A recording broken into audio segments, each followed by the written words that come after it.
दोस्तों नमस्कार। आपकी सफलता ही मेरा मिशन है। ज्ञानकोश एजुकेशन पर आपका अभिनंदन है। दोस्तों आज हम लोग कक्षा 12 का पवन दूतिका नामक पाठ का जो अभ्यास प्रश्न है इसका संपूर्ण हल पढ़ेंगे। इसके पहले का एक पार्ट क से घ तक का जो अभ्यास प्रश्न है जो राजीव प्रकाशन का जो बुक है उसका जो अभ्यास प्रश्न है उसकी मैं बात कर रहा हूँ, क्योंकि यूपी बोर्ड में कई प्रकाशन के बुक्स चलते हैं। तो बेटा अगर आप लोग राजीव प्रकाशन के बुक से पढ़ते हैं तो राजीव प्रकाशन का जितना भी है अभ्यास प्रश्न सब मैं हल करा रहा हूँ, और बिल्कुल सिस्टमेटिक ढंग से गद्य काव्य संस्कृत या फिर कथा साहित्य या फिर आपका जो खंड काव्य है या जो अन्य जितनी भी चीज़ें हैं टोटल तैयारी यहाँ से कराई जा रही है, ताकि आगामी 2025 के बोर्ड परीक्षा के लिए आपको कहीं भी किसी प्रकार का दिक्कत नहीं होगा। ठीक है ना। तो आइए हम लोग अंग से आगे चलते हैं। और हाँ, एक चीज़ मैं और बता दूं, इसके पहले हम पीडीएफ यानी कि जो प्रश्नोत्तर टाइप नहीं किए थे, केवल मौखिक हम उसका उत्तर बताए थे। लेकिन अब जो है कि मैं प्रश्नों के साथ मैं टाइप कर दिया हूँ उसका उत्तर। आप चाहें तो वीडियो को रोक करके इसको लिख सकते हैं, बहुत आराम से लिख सकते हैं। इसके पहले वाले वीडियो में हमको सुन करके आपको लिखना होगा, लेकिन यहाँ मैं टाइप कर दिया हूँ, ये आपके लिए सुविधा हो गया है। चलिए, अंग है कोई प्यारा कुसुम कुमला गेह में जो पड़ा हो, तो प्यारे के चरण पर ला डाल देना उसी को, यूँ देना ऐ पवन बतला तू फूल सी एक बाला, मलाना हो कमल पग को चूमना चाहती है। देखिए, उपयुक्त पद्यांश का संदर्भ लिखिए। तो आप इसके पहले के वीडियो देख चुके होंगे, संदर्भ तो एक ही रहेगा क्योंकि जिस पाठ का है जिस लेखक का नाम है। तो साफ साफ यहाँ मैं लिख भी दिया हूँ आपकी सुविधा के लिए कि पाठ का नाम है पवन दूतिका, लेखक का नाम है अयोध्या सिंह उपाध्याय हरिऔध। आपका दूसरा प्रश्न है रेखांकित अंश की व्याख्या कीजिए। तो आपका रेखांकित अंश जो है यहाँ देख लीजिए, यों देना ऐ पवन बतला फूल सी एक बाला, मलाना हो कमल पग को चूमना चाहती है। अब इसका रेखांकित अंश की व्याख्या बुक साथ में लेकर के पढ़ें तो बहुत अच्छा रहेगा, क्योंकि यहाँ चूँकि हमको बार बार आपको ये व्याख्या दिखाना पड़ेगा, ये वाला अंश 4 लाइन का। अब बुक अगर आप खोल करके रहेंगे तो बहुत अच्छा रहेगा इसका अर्थ समझने में। देखिए कैसे लिखेंगे। हरिऔध जी कहते हैं कि राधिका जी पवन को समझाते हुए कहती हैं कि तुम श्री कृष्ण के चरणों में एक कुम्हलाया हुआ फूल लाकर डाल देना। इस प्रकार तुम उन्हें यह समझा देना कि इसी तरह से मुरझाई हुई एक बाला यानी एक लड़की आपके चरण कमल को चूमना चाहती है। मने राधिका जी अपनी याद दिलाने के लिए श्री कृष्ण को इस तरह का काम करने के लिए कहती हैं, किसको? पवन को। तो आप ऐसे लिख देंगे और श्योर है आपका एक भी नंबर कहीं कटने वाला नहीं है। तीसरा प्रश्न आपका है, मुरझाए हुए पुष्प की उपमा किससे दी गई है? तो किससे दी गई है? राधिका जी के उदास चेहरे से की गई है। लिखेंगे कि मुरझाए हुए पुष्प की उपमा राधिका के उदास चेहरे से की गई है। ठीक है ना। चौथा प्रश्न है, श्री कृष्ण के कमलवत चरणों को कौन चूमना चाहती है? तो कौन चूमना चाहती है? राधिका। पूरा एक वाक्य आप अगर परीक्षा में लिखेंगे तो पूरा एक वाक्य बना लेंगे, या मैं शार्ट में लिखा हूँ, लिखेंगे श्री कृष्ण के कमलवत चरणों को राधिका चूमना चाहती हैं। ठीक है। चलिए आगे देखिए, प्रश्न नंबर 5। पांचवा प्रश्न क्या कह रहा है? राधा पवन दूतिका से मुरझाए हुए फूल को कहाँ डाल देने के लिए कह रही हैं? उत्तर हो जाएगा श्री कृष्ण के चरणों में। यानी आप पूरा वाक्य लिखेंगे कि राधा पवन दूतिका से मुरझाए हुए पुष्प को श्री कृष्ण के चरणों में डाल देने के लिए कह रही हैं। ठीक है। चलिए, आपका च वाला जो ये है पद्यांश, इसको देखिए और पूरा पढ़ करके आपका हम समय नहीं बर्बाद करना चाहते, इसीलिए हम बोले कि आप बुक लेकर बैठे बढ़िया रहे, किताब लेकर बैठे बढ़िया रहेगा। लेकिन रेखांकित अंश तो पढ़ ही लीजिए। क्या है? शोभा होगी उभय श्रुत में स्वर्ण के कुंडलों की, नाना रत्नाकलित भुज में केयूर होंगे, मोती माला लसित उनका कंबुसा कंठ होगा। तो इसका थोड़ा माने जान लें, कुछ कठिन शब्द दिए हैं जिनका माने जान लेंगे तो उत्तर आपका आसान हो जाएगा। उभय माने क्या होता है? उभय माने होता है दोनों। क्या होता है? उभय माने होता है दोनों। श्रुति माने क्या होता है? कान। श्रुति माने क्या होता है? कान। स्वर्ण माने आप समझते हैं सोना होता है। कुंडल माने आप जानते हैं कान में जो कुंडल होता है उसको कहते हैं, जो कान में जो लोग पहनते हैं, ठीक है ना। इसके बाद रत्नाकलित। रत्नाकलित का मतलब होता है रत्नों से जड़ा हुआ। किससे जड़ा हुआ? रत्नों से जड़ा हुआ जो होता है उसको कहते हैं रत्नाकलिता। भुज माने होता है भुजा। भुजा माने कहते हैं बाँह। भुजा माने क्या होता है? बाँह। केयूर। केयूर होता है, इसको कहते हैं भुजबंद। क्या कहते हैं? भुजबंद। भुजबंद उसे कहते हैं जो यहाँ कलाई के पास, जो कलाई है, कलाई के पास यहाँ जो पहना जाता है, जो उसको भुजबंद कहते हैं, ठीक है ना। तो इस तरह से आप इसका आप माने भी जान लीजिए। और इसके अलावा नीचे की कुछ पंक्ति हैं, इसको देख लीजिए। लसित माने होता है सुशोभित। कम्ब माने होता है शंख। क्या होता है? कम्ब माने क्या होता है? शंख। कंठ माने जानते हैं गर्दन या गला होता ही है। तो ये इसका माने होगा। अब देखिए, अब आपका पहला प्रश्न क्या कह रहा है? पहला प्रश्न कह रहा है उपयुक्त पद्यांश के कवि एवं कविता का नाम लिखिए। तो पवन दूतिका और अयोध्या सिंह उपाध्याय हरिऔध, ये हो जाएगा। दूसरा, रेखांकित अंश की व्याख्या कीजिए। तो देखिए, कवि कहते हैं कि राधा जी पवन को श्री कृष्ण के सौंदर्य को बताते हुए कहती हैं कि उनके सिर पर एक सुंदर मुकुट होगा, उनके दोनों कानों में सोने के कुंडल सुशोभित हो रहे होंगे, उनकी भुजा में विभिन्न प्रकार के रत्न से जड़ा हुआ भुजबंद होगा, उनके शंख जैसे सुंदर गले में मोतियों की माला सुशोभित हो रही होगी। तो ये इतना आपका व्याख्या का अंश हो जाएगा। आप इसका नोट बना लीजिएगा, ठीक है। चलिए आगे बढ़ते हैं। प्रश्न नंबर 3 है, नायिका ने श्री कृष्ण की क्या विशेषताएं बताई है? नायिका ने श्री कृष्ण की क्या विशेषताएं बताई है? तो आपका उत्तर क्या हो जाएगा? आपका उत्तर होगा, नायिका श्री कृष्ण की विशेषता को बताते हुए कहती हैं कि उनका पूरा शरीर सांचे में ढला होगा, उनके शरीर से सुंदर पुष्पों की सुगंध फैल रही होगी, जैसे वृषभ जैसे मजबूत कंधे होंगे और हाथी के सूंड जैसी विशाल भुजाएं होंगी। ये सारी चीज़ें उनको समझाते हुए कह रही हैं, ठीक है ना।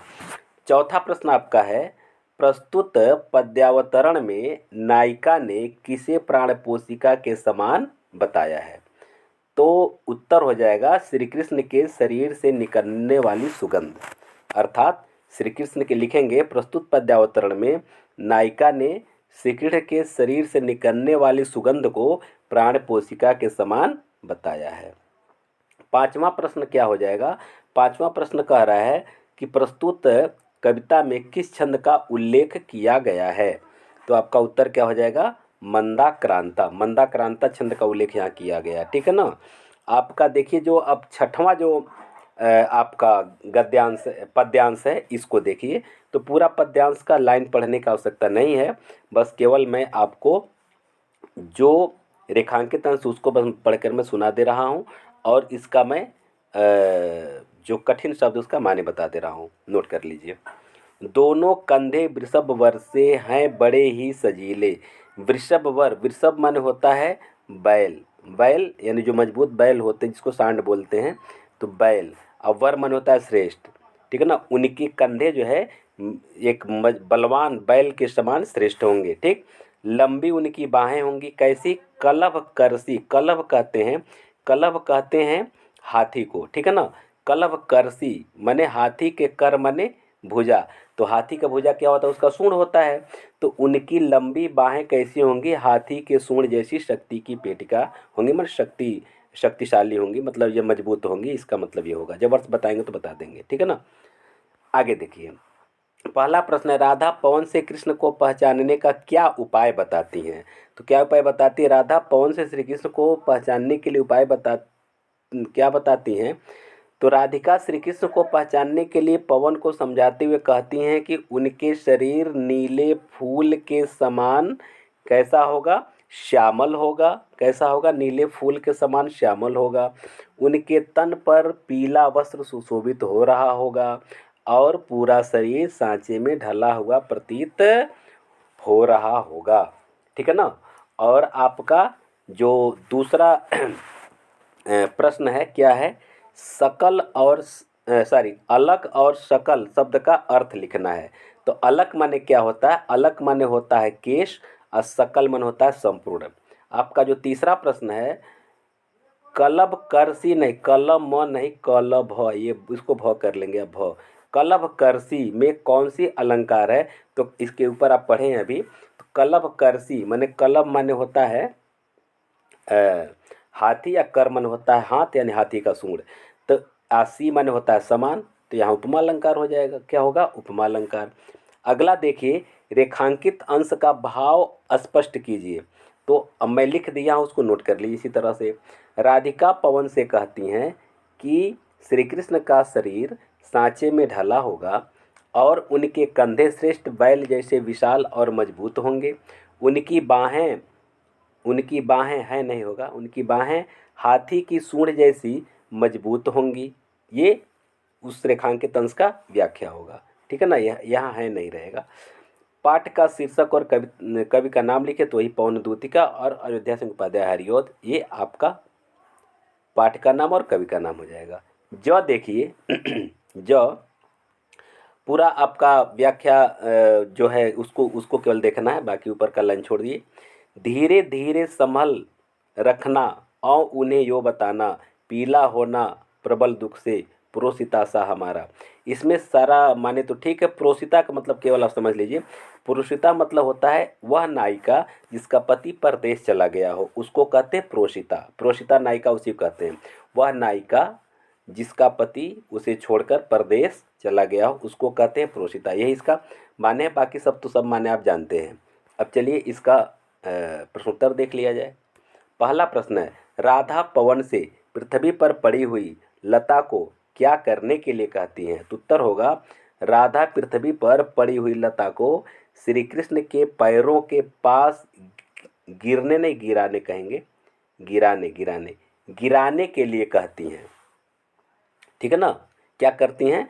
श्री कृष्ण के पैरों के पास गिराने के लिए कहती हैं। दूसरा प्रश्न क्या है, सूखी लता से राधा श्री कृष्ण को क्या संदेश देना चाहती हैं? उत्तर हो जाएगा, सूखी लता के माध्यम से श्री राधा राधा श्री कृष्ण को यह संदेश देना चाहती हैं कि वह भी उनकी याद में इसी लता की भांति उनके वियोग में मुरझा रही हैं। ठीक है। तीसरा प्रश्न देखिए, तीसरा प्रश्न क्या कह रहा है?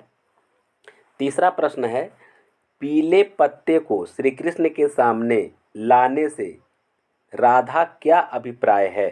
तो उत्तर क्या हो जाएगा, श्री कृष्ण के सामने सूखे पत्ते लाने का यह अभिप्राय है कि राधा भी इस पत्ते के समान पीली हो रही हैं। मतलब यही संदेश देना चाहती हैं, उसका यही अभिप्राय है। चौथा प्रश्न, उपयुक्त पद्यांश की रेखांकित पंक्तियों की व्याख्या कीजिए। रेखांकित पंक्ति अभी आप देखे हैं, मैं आपको दिखाया हूँ। अब इसका उत्तर देखिए। उत्तर क्या है, राधा पवन से यह कहती हैं, व्याख्या इसका, कि तुम श्री कृष्ण के आँखों के सामने पीला पत्ता लाकर दिखाना, इस प्रकार उन्हें यह बतला देना कि मैं भी उनके वियोग के दुख से पीड़ित होकर पीली हो रही हूँ। ये इसका व्याख्या हो जाएगा। पांचवा प्रश्न देखिए, पाठ का शीर्षक और रचयिता का नाम। तो पवन दूतिका और अयोध्या सिंह उपाध्याय हरिऔध। अगला प्रश्न देखिए, झ झ क्या है? 4 लाइन है, इसमें 2 लाइन व्याख्या वाला है। मेरे प्यारे नौ जलद से कंज से नेत्र वाले, जाके आए न मधुबन से और न भेजा संदेशा।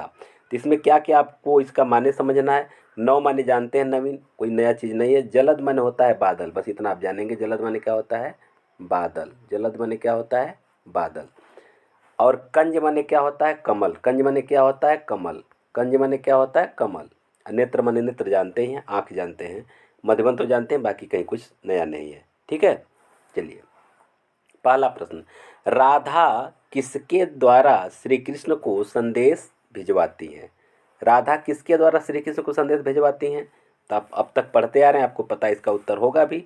राधा पवन को दूतिका का नहीं, दूतिका का दो बार हो गया, दूतिका बनाकर श्री कृष्ण को संदेश भिजवाती हैं। ठीक है ना। दूसरा प्रश्न है, श्री कृष्ण का सौंदर्य कैसा है, उल्लेख कीजिए। तो इस पद्यांश के अनुसार ही इसका क्यों लिखना, उसे तो सौंदर्य के बारे में बहुत कुछ वर्णन किया गया, लेकिन इस पद्यांश के अनुसार जो है वही आपको इसका उत्तर लिखना होगा। उत्तर होगा, श्री कृष्ण का शरीर काले बादल के समान श्यामल है और उनकी आंखें कमल की पंखुड़ी के समान सुंदर हैं। ठीक है ना।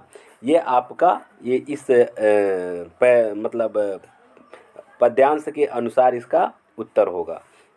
तीसरा प्रश्न है, रेखांकित अंशों की व्याख्या कीजिए। अब रेखांकित अंश हम आपको पढ़वा दिए हैं, अब इसका व्याख्या देख लीजिए कैसे होगा।